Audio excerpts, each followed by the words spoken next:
Hello les copains, je vous fais cette vidéo pour vous parler de mon projet de création d'entreprise qui arrive pour vous en janvier, pour vous parler de mes 4 points essentiels à retenir de ce projet.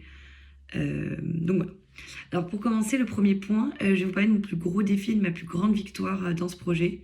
Mon plus grand défi, ça a été de faire face aux non-réponses en fait, tout simplement des entreprises que nous avions sollicitées dans le cadre de notre projet.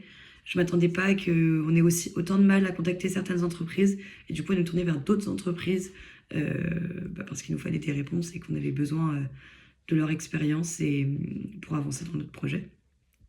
Ensuite, ma plus grande victoire, elle va paraître très simple pour certains, mais c'est tout simplement que on a réussi assez rapidement à se mettre d'accord sur un sujet qui motivait, intéressait tout le monde. Et ça peut être compliqué dans une équipe où on est 6, les idées elles fusent, on n'est pas toujours suivi, on ne suit pas toujours les idées des autres. Donc franchement, pour moi, c'est une petite victoire, mais qui nous a apporté beaucoup pour la suite. Ensuite, le deuxième point dont je voudrais vous parler, c'est ce que j'ai appris. Tout simplement, être entrepreneur, ça demande de travailler sur des tâches et des missions très différentes et donc d'être multicasquette. Et c'est là qu'on voit qu'il y a une réelle mise en application de ce qu'on a appris en comptabilité, en marketing, en microéconomie, en organizational behavior et tous ces cours différents. Euh, en effet, il faut être à la fois créatif pour l'aspect marketing de notre entreprise, puis un autre jour, on va passer sur l'aspect financier. Donc, imaginer les futures dépenses et revenus d'une entreprise fictive. Ça ne s'invente quand même pas tout seul. Donc voilà, c'était quelque chose qui était très dur pour moi, qui a été compliqué à travailler, mais qui aujourd'hui, ce que je considère d'avoir été très formateur pour moi. Ensuite, le troisième point dont j'aimerais parler, c'est qu'est-ce que j'aurais fait différemment avec mon équipe. Je pense je sais pas si une meilleure organisation, mais une organisation différente, parce qu'on se rend pas compte à quel point les 3 mois passent très très vite. Et s'organiser à 6, ça demande d'être très rigoureux.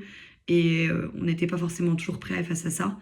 Donc faites attention, c'est mon petit conseil personnel. Et enfin, le quatrième point dont j'aimerais vous parler, c'est ce que ce projet a fait de moi en tant que maker.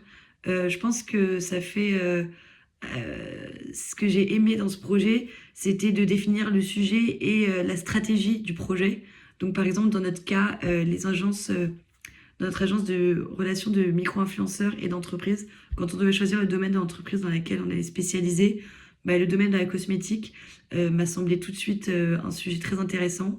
C'est un secteur en pleine expansion, particulièrement en France. J'ai eu l'opportunité de travailler dessus dans mon mémoire de fin d'année il y a un an.